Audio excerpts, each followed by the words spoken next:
I don't know what I did to make everybody hate Trees. Everybody hate Trees. I don't know what I did to make everybody hate Trees. Everybody hate Trees. I don't know what I did to make everybody hate Trees. Everybody hate Trees. I don't know what I did to make everybody hate Trees. Those niggas hate Trees. I don't know what I did to make everybody hate me. Those niggas hate Trees. The slip of my tongue, trigger finger for fun. You know I got this trigger finger, man. They know how we do it on the hill. What's up? What's up? Is it coming to Kegel? He ain't waffles and bagels. What's up, Kegel? They need to worry about themselves. Now, this is the story. This is what the story that I want to get viewers comment. You know what I'm saying? This is a story where I need y'all feedback to see how you guys would have handled the situation, or if he did, if he did the right thing, or he handled the situation properly. You know what I'm saying? Because I know everybody gonna have different opinions, but I want to know what the majority gonna say. At the end of this story. So, what you have is a family member of mine. He have been very successful in life. You know what I'm saying? I would say there's a difference when a person knows that he or she been successful in life.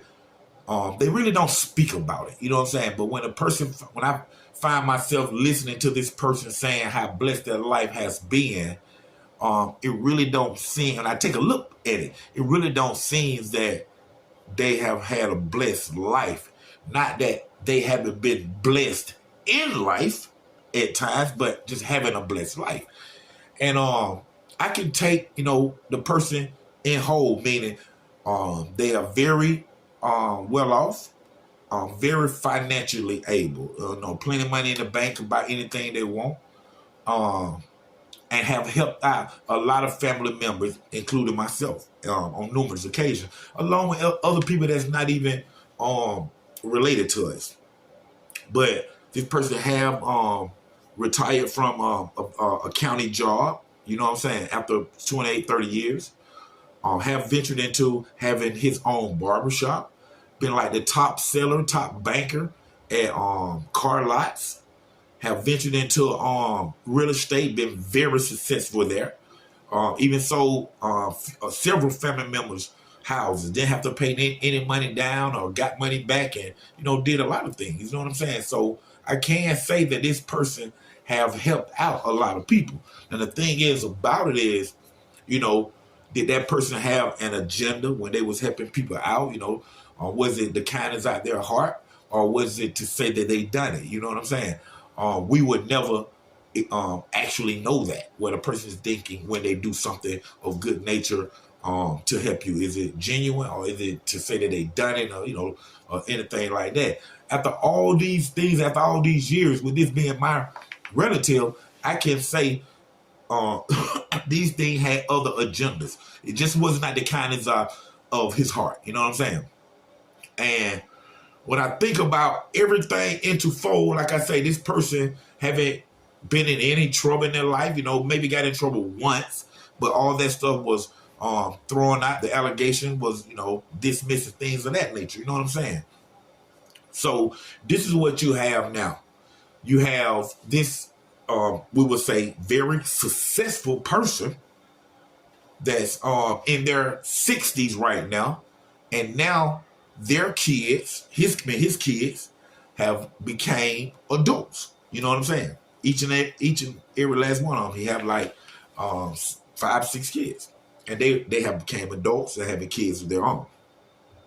So what you have is this relative, as he was growing up in life, he was doing a lot of I would say behind the scenes things. I mean, how a person throw a rock and hit somebody, but stand behind the crowd of people, you will never know who threw the rock. Things of that nature was going on. But in life things, for instance, he was a person that manipulated his mother out of thousands of dollars and promising of paying it back, or promising of something else that he was going to do with it, and did something else.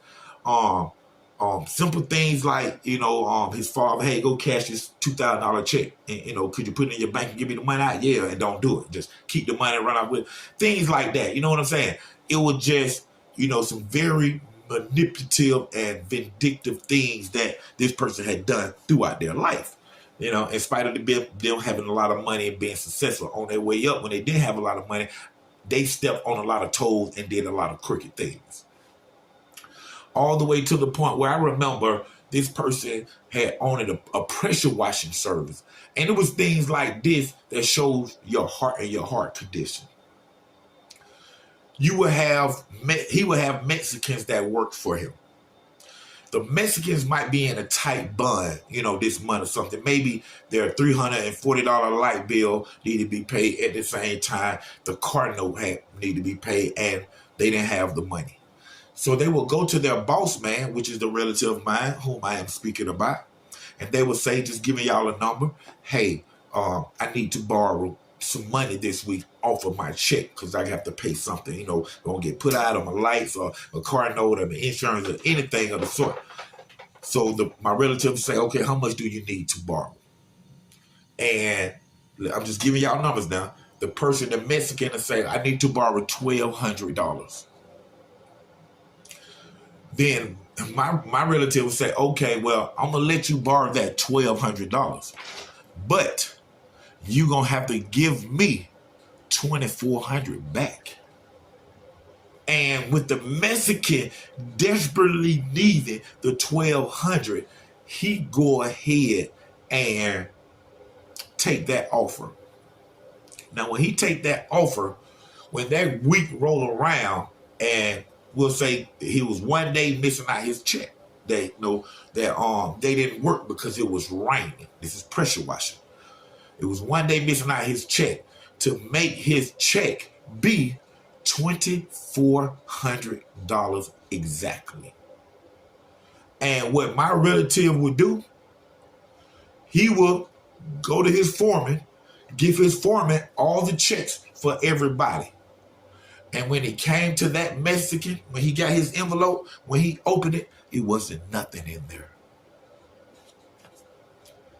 Me personally, I don't know. Even if I would have say, okay, well, I'm going to let you borrow this $1,200, but you're going to give me $24 back.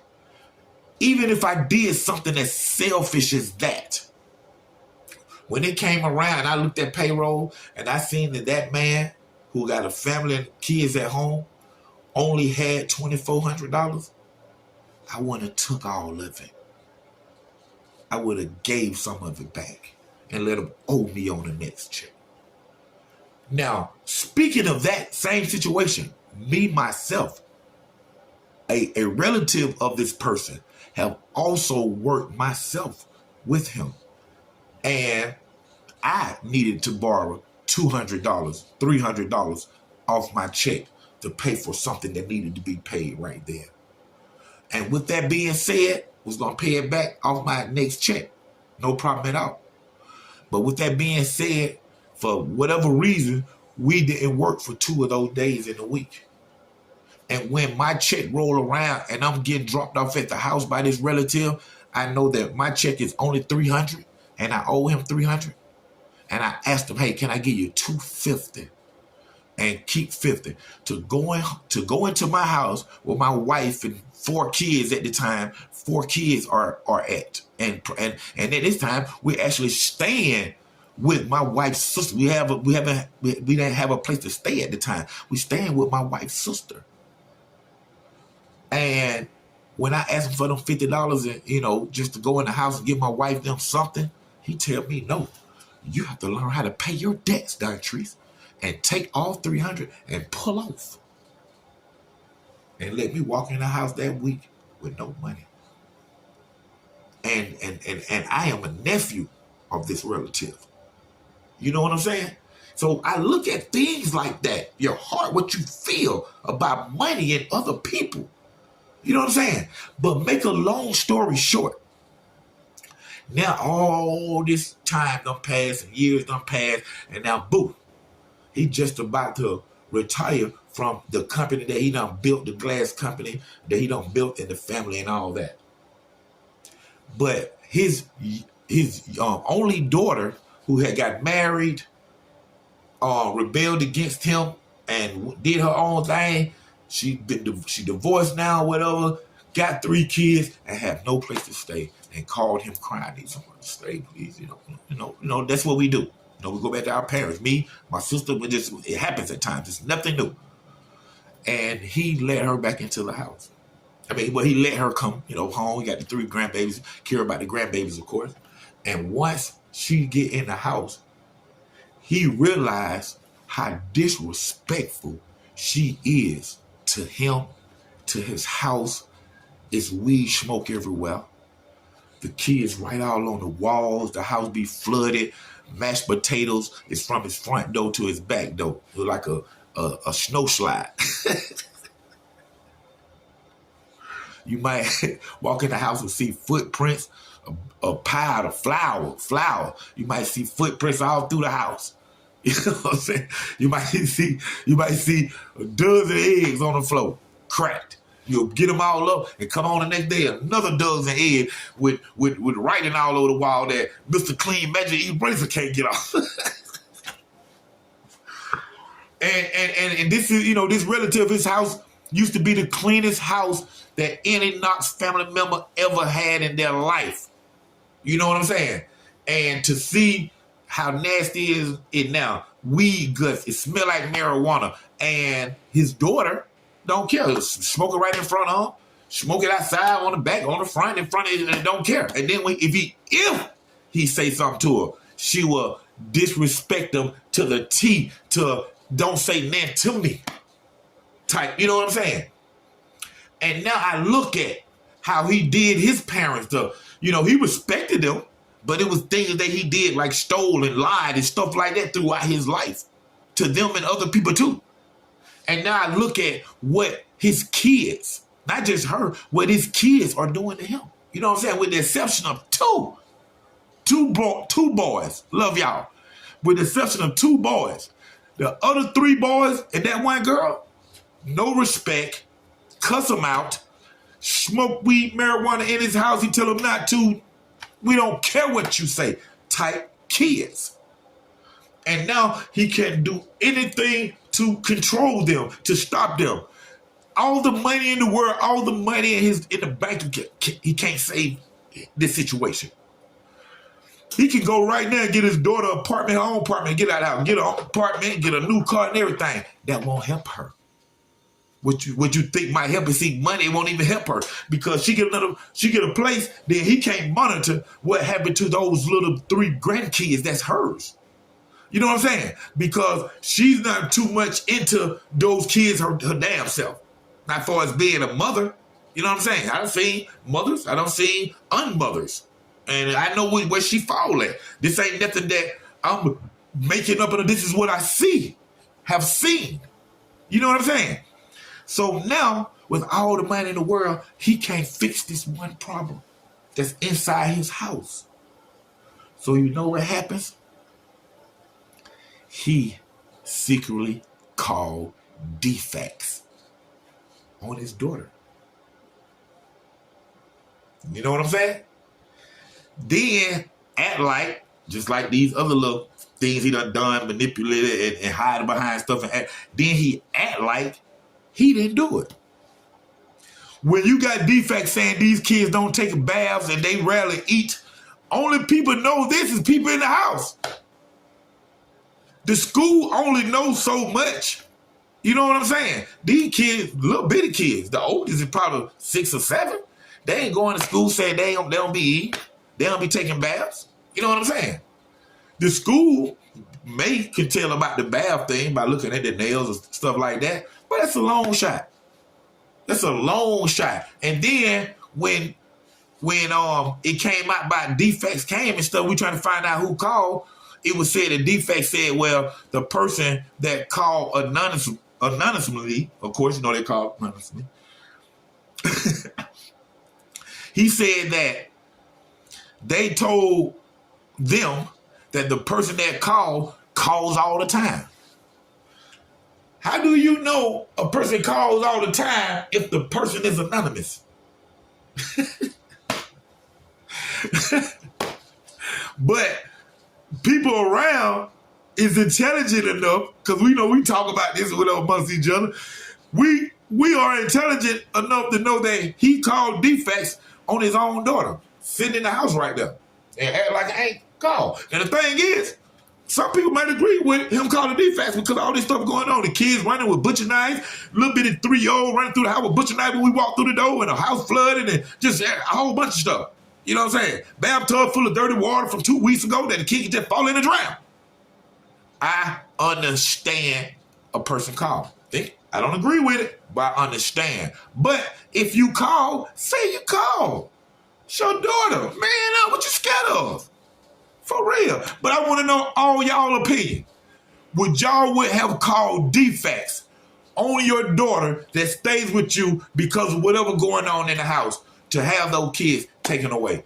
Let me know in the comments. Exclusive show right here. This is a members only show. So y'all check it out, man. Black Bart 3700, Colin Paul, stand up. Thank you for tuning in to Underground Source TV. I don't know what I did to make everybody hate Trees. Everybody hate Trees. I don't know what I did to make everybody hate Trees. Everybody hate Trees. I don't know what I did to make everybody hate Trees. Everybody hate Trees. I don't know what I did to make everybody hate Trees. Those niggas hate Trees. I don't know what I did to make everybody hate me. Those niggas hate Trees. The slip of my tongue, trigger finger for fun. You know I got this trigger finger, man. They know how we do it on the hill. What's up? What's up? Is it come as Kegel? He ain't waffles and bagels. What's up, Kegel?